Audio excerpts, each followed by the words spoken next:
Hello students, class 12th RBSE physics chapter 5th continue चल रहा है। इससे पहले इसके 30 लेक्चर्स आपको दिए जा चुके हैं और लास्ट जो लेक्चर था उसमें हमने सीरीज कॉम्बिनेशन और पैरेलल कॉम्बिनेशन ऑफ रेजिस्टेंस के न्यूमेरिकल प्रॉब्लम सॉल्व की थी। अब हमारे पास यहाँ पर जो टॉपिक आता है वो है इलेक्ट्रिक सेल।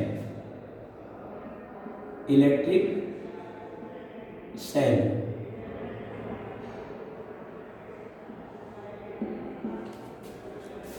इलेक्ट्रिक सेल क्या होता है? Electric cell is a device which accelerate electrons and passing through circuit and gives current in the circuit. मतलब इलेक्ट्रिक सेल क्या करता है कि जो इलेक्ट्रॉन्स होते हैं उनको एक्सिलरेट करता है और एक्सिलरेट करने से वो इलेक्ट्रॉन्स सर्किट के थ्रू पास होते हैं और जब सर्किट के थ्रू पास होते हैं तो उन इलेक्ट्रॉन्स के कारण सर्किट में करंट फ्लो होती है, यानी इलेक्ट्रिकल एनर्जी प्रोड्यूस होती है, इलेक्ट्रिकल एनर्जी फ्लो होती है। तो ये एक इलेक्ट्रिक सेल की प्रॉपर्टी है। और electric cell always chemical energy को किस में कन्वर्ट करता है? इलेक्ट्रिकल एनर्जी में। क्योंकि इलेक्ट्रिक सेल का यूज हम करंट फ्लो के लिए या चार्ज फ्लो के लिए यूज करते हैं।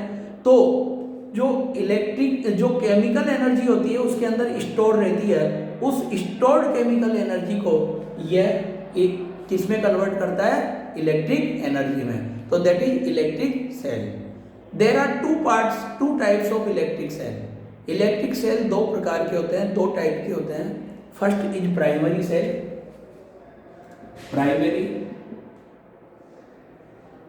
प्राइमरी सेल जो होते हैं बेटे, ये वो होते हैं जिनको यूज करने के बाद हमें वापस चार्ज करना मुश्किल होता है, या which are not charge after using के बाद जो वापस चार्ज नहीं होते हैं उनको बोलते हैं primary cell. And the cell which are charge again after using, again and again which are charge after using are called secondary cell. तो दो टाइप्स के सेल यहां पर बताए गए हैं, एक प्राइमरी सेल और एक सेकेंडरी सेल। प्राइमरी सेल जिनको हम अगेन चार्ज नहीं कर सकते यूज में लेने के बाद, जैसे ड्राई सेल आता है जो हमारी टॉर्च में या बैटरी में लगता है और हमारी घड़ियों में लगता है, वॉच में। तो वॉच और टॉर्च में जो लगने वाला ड्राई सेल है वो प्राइमरी सेल है। और सेकेंडरी सेल जैसे हमारा मोबाइल की बैटरी या हमारी गाड़ियों की बैटरी, लेड एसिड बैटरी जो होती है, या हमारे इन्वर्टर की बैटरी, ये जो है व्हीकल्स की बैटरी जो ट्रक में, बस में, कार में, इन सब में लगती है, ये अगेन एंड अगेन क्या हो जाती है? चार्ज हो जाती है।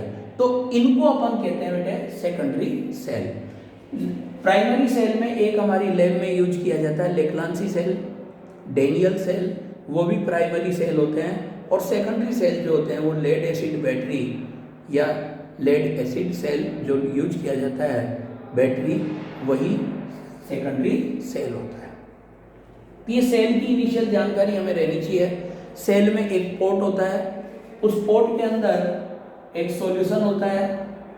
ये जैसे ये पोर्ट होता है बेटा, इसके अंदर एक साल्ट सॉल्यूशन होता है, ये साल्ट सॉल्यूशन। इस साल्ट सॉल्यूशन को इलेक्ट्रोलाइट बोलते हैं, दैट इज कॉल्ड इलेक्ट्रोलाइट। और इसके अंदर हम दो रोड्स या एक तरीके से वन रोड और one other part, one electrode, तो ये दो रोड्स रखते हैं। इन रोड्स को आप इलेक्ट्रोड का नाम देते हैं।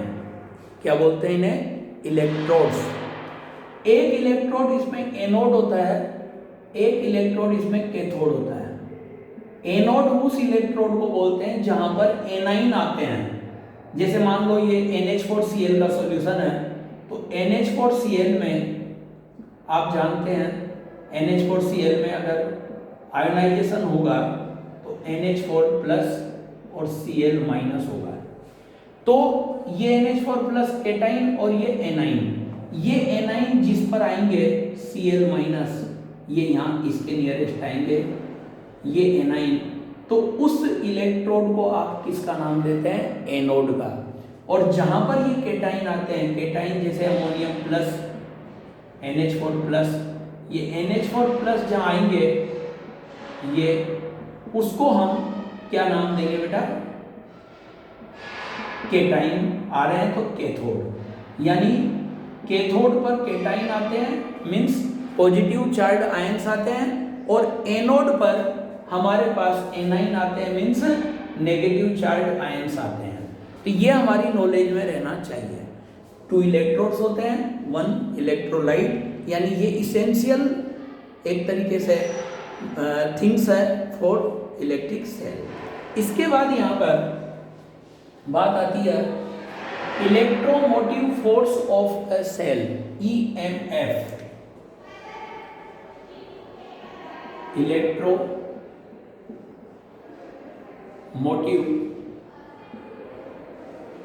Force of an electric cell, electric cell, EMF of cell.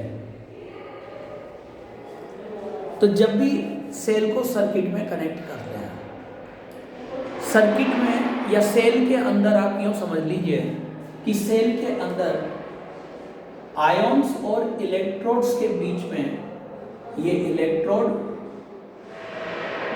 और आयॉन्स, इनके बीच में इलेक्ट्रॉन का एक्सचेंज होता है। ये जैसे यहाँ पर ये पॉजिटिव या एनोड है, ये एनोड, तो एनोड पर जैसे क्लोराइड आयंस आ रहे हैं, ये क्लोराइड आयन यहाँ आएंगे और इलेक्ट्रॉन लूज करेंगे, और यहाँ पर कैथोड पर आपके पास अमोनियम प्लस आयन आएंगे, जैसा कि मैं अभी बता रहा था, और ये यहाँ पर इलेक्ट्रॉन गेन करेंगे। तो इलेक्ट्रोलाइट में इलेक्ट्रोड्स और आयंस के बीच में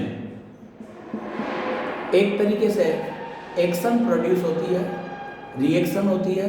तो यहाँ पर इलेक्ट्रॉन का एक्सचेंज होता है। जब इलेक्ट्रॉन का एक्सचेंज होता है तो इन इलेक्ट्रोड्स पर पोटेंशियल प्रोड्यूस हो जाता है। तो पॉजिटिव इलेक्ट्रोड या एनोड है, वहाँ पर जो पोटेंशियल प्रोड्यूस होता है वो आता है बेटा V+। कब? जब आयंस, क्लोराइड आयंस जैसे यानी एनाइंस और इलेक्ट्रोड के बीच में इलेक्ट्रॉन की एक्सचेंज होती है, तो वहाँ पर पोटेंशियल प्रोड्यूस होता है V+, और कैथोड पर पोटेंशियल प्रोड्यूस होता है V-, क्योंकि वहाँ पर जो इलेक्ट्रॉन की एक्सचेंज होगी उसमें आयन जो जाएंगे वो इलेक्ट्रॉन लेंगे, तो वहाँ पर V- प्रोड्यूस होता है। तो इन दोनों इलेक्ट्रोड्स का जो पोटेंशियल डिफरेंस होता है, potential difference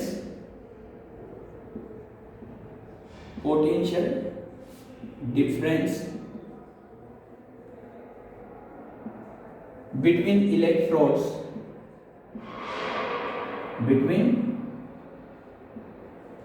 electrodes,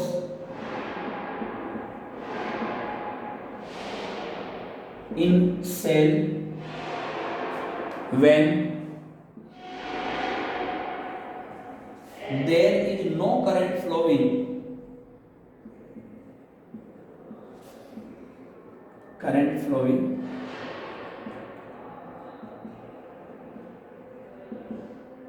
through cell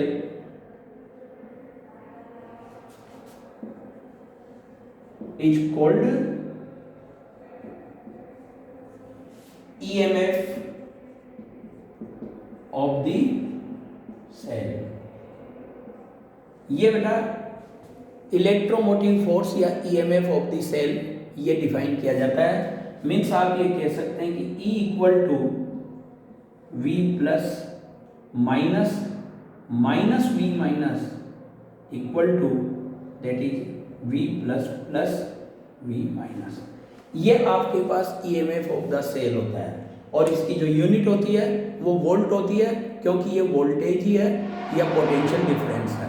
तो इसी को हम EMF ऑफ द सेल बोलते हैं। और इसकी सेकंड डेफिनेशन और हम इसमें दे सकते हैं, और वो सेकंड डेफिनेशन क्या दे सकते हैं बेटा, कि when cell is in open circuit. Open circuit का मतलब क्या है कि जब सेल से आप किसी एक्सटर्नल रेजिस्टेंस में कोई करंट फ्लो नहीं कर रहे हैं।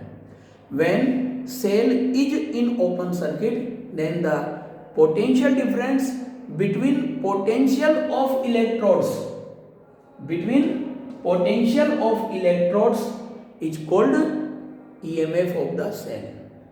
Okay, when cell is in open circuit means when there is no current flowing through external resistance from cell, then the potential difference between electrodes is called EMF of the cell.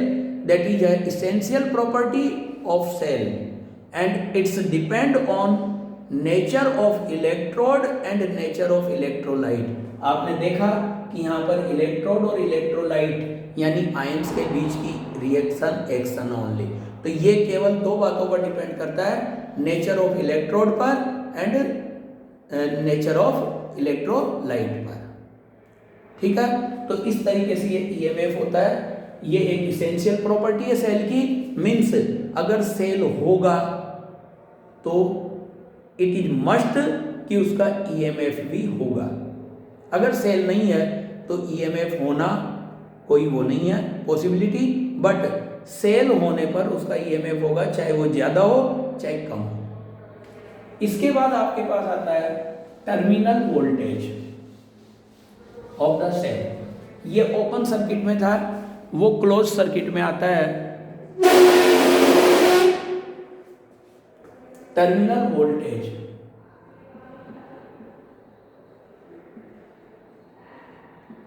Terminal voltage of cell. Actually क्या है कि जब भी current flow हो किसी resistance से, किसी भी सेल को हम आउटर सर्किट में कनेक्ट कर दें। अभी हमने ओपन सर्किट की बात की थी, हम बात कर रहे हैं क्लोज सर्किट की। When a cell is in close circuit means when cell flowing current through outer या external resistance, then the potential difference between electrodes is called terminal voltage। ये आपके पास डेफिनेशन रहनी चाहिए, when cell is in closed circuit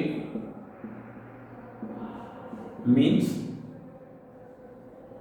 when current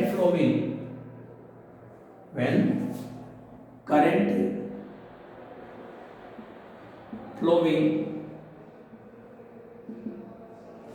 through external resistance by a cell, then potential difference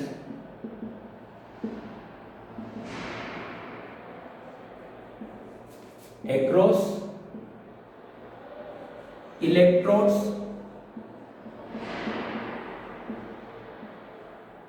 is called terminal voltage।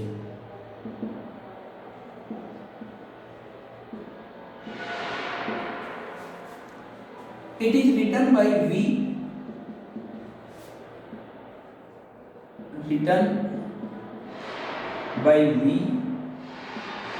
and it is equal to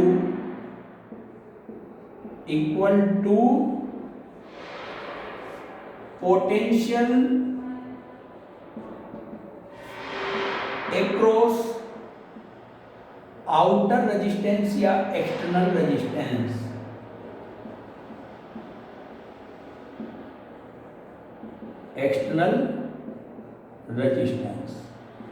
R, so V equal to IR।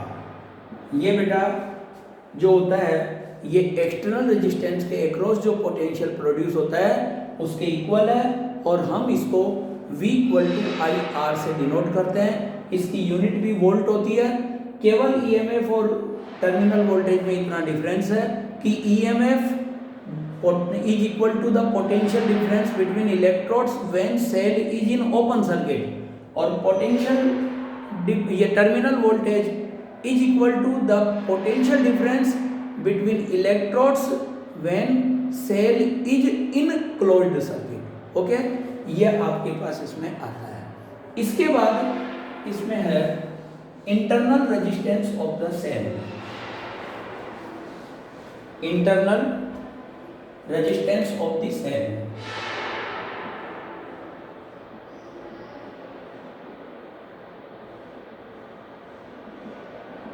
Internal resistance of the cell.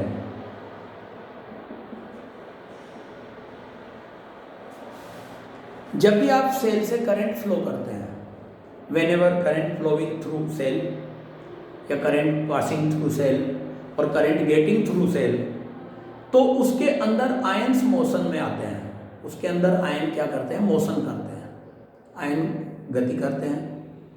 Natural है, अभी शुरुआत से ही बात करते आ रहे हैं. Positive ion जाएंगे cathode की तरफ, नेगेटिव आयन जाएंगे एनोड की तरफ. तो जब ये आयन मोशन में आते हैं तो इन आयंस के पाथ पर, on the way of ions, some other ions, कौन से? Which are not participate in current flowing. कुछ आयंस ऐसे भी होंगे जो करंट फ्लो में पार्टिसिपेट नहीं करते हैं. एंड सम अदर मॉलिक्यूल्स, जो न्यूट्रल मॉलिक्यूल्स, जो एक तरीके से यूं कह दीजिए कि जो मॉलिक्यूल्स डिवीजन नहीं हुए, डिवाइड नहीं हुए हैं, आयंस में डिस्ट्रीब्यूट नहीं हुए हैं, वो मॉलिक्यूल्स क्या करेंगे? मोशन में अपोज प्रोड्यूस करेंगे. तो ये जो अपोज होता है in the motion of ions inside the cell, उसी अपोजिंग फोर्स को, अपोजिंग रेजिस्टेंस को क्या बोलते हैं बेटा? Internal resistance of the cell. वापस सुन लीजिए. When cell is connect in circuit, then current flowing through cell and ion come in motion inside the cell, the opposing resistance inside the cell in the motion of ions is called internal resistance, and that is produced by ions, another ions which are neutral, which are not participate in current flowing. जो ion current flowing में participate नहीं कर रहे हैं, जो molecules current flowing में participate नहीं कर रहे हैं, या जो मॉलिक्यूल्स आयंस में अभी डिस्ट्रीब्यूट नहीं हुए हैं, आयोनाइजेशन जिनका नहीं हुआ है, वो आयोनाइजेशन नहीं होने वाले मॉलिक्यूल, और जो आयंस पार्टिसिपेट नहीं कर रहे हैं, जो न्यूट्रल है, जो एक तरीके से रेस्ट में है, वो आयंस मोशन वाले आयंस के पाथ में, मोशन वाले आयंस के वे में एक रेजिस्टेंस प्रोड्यूस करते हैं. उसी रेजिस्टेंस को इंटरनल रेजिस्टेंस कहते हैं, और इस इंटरनल रेजिस्टेंस को हम आर से डिनोट करते हैं. That is denoting by small R. और यहाँ पर ये कहा जाता है कि जब आपके पास करंट फ्लो हो रही है और इंटरनल रेजिस्टेंस स्मॉल आर है, तो ये तो अपोज कर रहा है, तो फिर टोटल जो टर्मिनल वोल्टेज होगा उस समय, वो टर्मिनल वोल्टेज क्या हो जाएगा बेटे? V plus minus V minus, ये तो ऑलरेडी इलेक्ट्रोड्स का पोटेंशियल है, और माइनस IR. ये IR जो है, ये potential drop due to internal resistance है. इंटरनल रेजिस्टेंस होने के कारण इतने पोटेंशियल में क्या हो रहा है? डिक्रीमेंट हो रहा है, क्योंकि इंटरनल रेजिस्टेंस करंट फ्लो में क्या कर रहा है? अपोज कर रहा है. तो ये यहाँ पर आप नोट कर सकते हो V equal to V plus V minus IR. ये जो बेटा V प्लस V माइनस है, ये हमारे पास E है, E माइनस IR. तो बेटे ये आपके पास टर्मिनल वोल्टेज की एक इक्वेशन होती है, that is terminal voltage of cell, voltage of cell when the current flowing through cell और डिस्चार्जिंग ऑफ सेल, ये भी आप बोल सकते हैं यहाँ डिस्चार्जिंग ऑफ सेल, क्योंकि जब सेल करंट फ्लो करेगा तो टाइम टू टाइम के साथ डिस्चार्ज होता जाएगा। जैसे आप एग्जांपल ले सकते हो कि हम लोग जब हमारी मोबाइल को चार्ज करके और यूज करते हैं तो उस समय ये इक्वेशन अप्लाई होती है। तो फिर यहाँ पर एक बात और आपके माइंड में रहनी चाहिए कि व्हेन सेल इज चार्जिंग, जब चार्जिंग किया जाएगा तो इस इक्वेशन में चेंज आ जाएगा, उस समय ईएमएफ कम होगा, टर्मिनल वोल्टेज इंक्रीज हो जाएगा। 8% जब डिस्चार्ज हो रहा है तो टर्मिनल वोल्टेज लेस है विद रेस्पेक्ट टू ईएमएफ। और इन दोनों का डिफरेंस यदि हम देखें तो इन दोनों का डिफरेंस किसके इक्वल आ रहा है बेटा? Potential drop across internal resistance. अब आप देख लो, अगर आप करंट फ्लो नहीं करते सेल से तो I की वैल्यू 0 होने पर ये E minus V equal to 0 आ जाता और उस समय E इक्वल टू वी हो जाता, यानी कि उस समय टर्मिनल वोल्टेज जो होगा वो EMF के इक्वल होगा। और जैसे जैसे करंट फ्लो होगी तो EMF की वैल्यू डिक्रीज होती जाएगी। ये आपके पास है। तो जब सेल चार्जिंग पे होता है, when cell is in charging, ये एक बात अलग से माइंड में रखनी है, व्हेन सेल इज चार्जिंग, यानी घर जाकर जब हम अपना मोबाइल चार्ज पे लगा देते हैं तो then V equal to E plus I R, तो हमारे पास जो टर्मिनल वोल्टेज होता है वो EMF से ग्रेटर होता है और ये इक्वेशन अप्लाई होती है। ये अलग से माइंड में रखनी है बेटा। ये मैंने आपको एग्जांपल सीधा सा दिया है मोबाइल का। अभी 8% जैसे ये इस समय मोबाइल वर्क कर रहा है तो 8% ये इक्वेशन अप्लाई हो रही है, और जब हम इसको यूज लेने के बाद चार्जिंग पे लगाएंगे तो ये इक्वेशन अप्लाई होगी। ये आपके पास है। फिर बात आती है फैक्टर्स डिपेंडिंग इंटरनल रेजिस्टेंस। सेल का इंटरनल रेजिस्टेंस किन किन बातों पर डिपेंड करता है? एक यहाँ से इंटरनल रेजिस्टेंस की पहले अपन वैल्यू निकाल लेते हैं।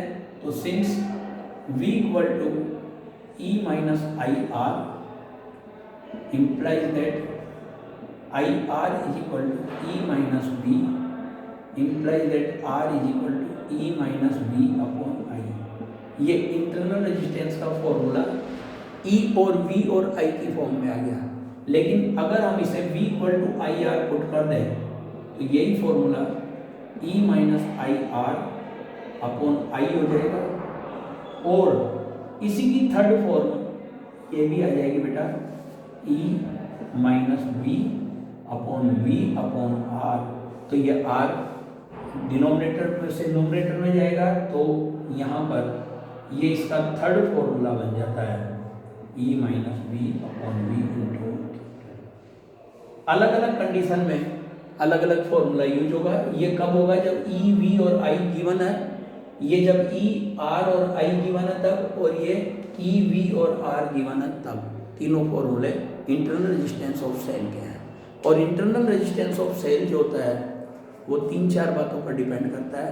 नंबर 1 तो कंसंट्रेशन ऑफ द इलेक्ट्रोलाइट। अगर इलेक्ट्रोलाइट की कंसंट्रेशन बढ़ेगी तो इंटरनल रेजिस्टेंस भी बढ़ेगा, concentration of electrolyte. Number 2 temperature of the electrolyte. अगर आपने इलेक्ट्रोलाइट का टेम्परेचर इंक्रीज कर दिया तो इंटरनल रेजिस्टेंस इंक्रीज होगा, क्योंकि मोशन ऑफ आयंस इंक्रीज हो जाएगी। और number 3 the distance between electrodes in the electrolyte. Electrolyte के अंदर जो इलेक्ट्रोड्स रखे हैं इनके बीच की डिस्टेंस, जैसे अभी इलेक्ट्रोड्स यहाँ रखे हैं और यहाँ रखे हैं, तो जब डिस्टेंस बढ़ेगी तो इंटरनल रेजिस्टेंस बढ़ेगा। छोटी डिस्टेंस होगी तो आयंस जल्दी से चले जाएंगे, ज़्यादा डिस्टेंस होगी तो आयंस को जाने में ज़्यादा आयंस का अपोज करना पड़ेगा। तो इस कंडीशन में भी इंटरनल रेजिस्टेंस बढ़ता है।